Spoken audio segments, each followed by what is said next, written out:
Hi hello welcome to iView entertainments. Tamil top హీరోతో ఇక సినిమాలే చేసేది లేదని ప్రకటించిన నయనతార. దక్షిణాది చిత్ర పరిశ్రమలో లేడీ సూపర్ స్టార్ గా పేరు సంపాదించుకున్న బ్యూటిఫుల్ నయనతార సుమారు 17 ఏళ్ల పాటుగా సినిమాలతో ఎంటర్టైన్ చేస్తున్నారు.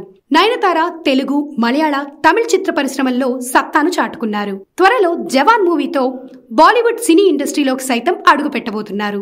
అయితే డైరెక్టర్ విఘ్నేష్ శివన్ ను ప్రేమించి పెళ్లాడిన నయనతార ఇటీవల ట్విన్ బేబీ బాయ్స్ కు సరోగసీ ద్వారా జన్మనిచ్చిన విషయం మనందరికీ తెలిసిందే. అంతేకాకుండా ఇది వరకు కమిట్ అయిన సినిమాలు తప్ప మరో కొత్త ప్రాజెక్ట్స్ ఒప్పుకోని నయన్ తన భర్తతో కలిసి సినిమాలు నిర్మిస్తోంది.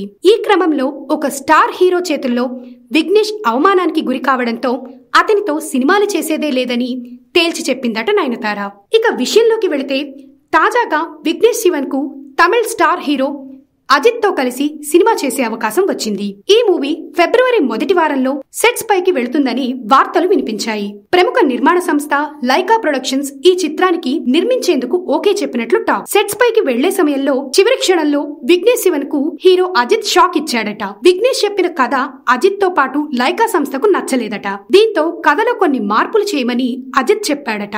దీనికి విఘ్నేష్ శివన్ నిరాకరించడంతో ఆ సినిమా చేయనని అజిత్ చెప్పాడట. దీంతో రంగంలోకి దిగిన నయనతార అజిత్ తో పాటు లైకా సంస్థకు సర్ది చెప్పే ప్రయత్నం చేసింది. ఆయన కథలో మార్పులు చేసే వరకు సినిమా చేయనని అజిత్ స్పష్టం చేశారు. ఎంత చెప్పినా అజిత్ వినకపోయేసరికి అతనితో ఇకపై సినిమాలు చేసేదే లేదని తేల్చి చెప్పేసిందట నయనతార. తన భర్త కథను తిరస్కరించి అవమానించిన కారణంగా ఈ నిర్ణయం తీసుకున్నట్లు కాలీవుడ్ ఇండస్ట్రీలో టాక్ నడుస్తోంది. అలాగే లైకా సంస్థతో కూడా సినిమాలు చేయనని షాకింగ్ నిర్ణయం తీసుకుందట ఈ ముద్దుగుమ్మ. ఇదిలా ఉంటే నయనతార అజిత్లది హిట్ కాంబినేషన్. బిల్లా, ఆరంభం, విశ్వాసం లాంటి బ్లాక్ బాస్టర్స్ ఈ జోడీ ఖాతాలో ఉన్నాయి. ఇటువంటి మరెన్నో మూవీ అప్డేట్స్ కోసం please like, share, comment and subscribe to iView entertainments.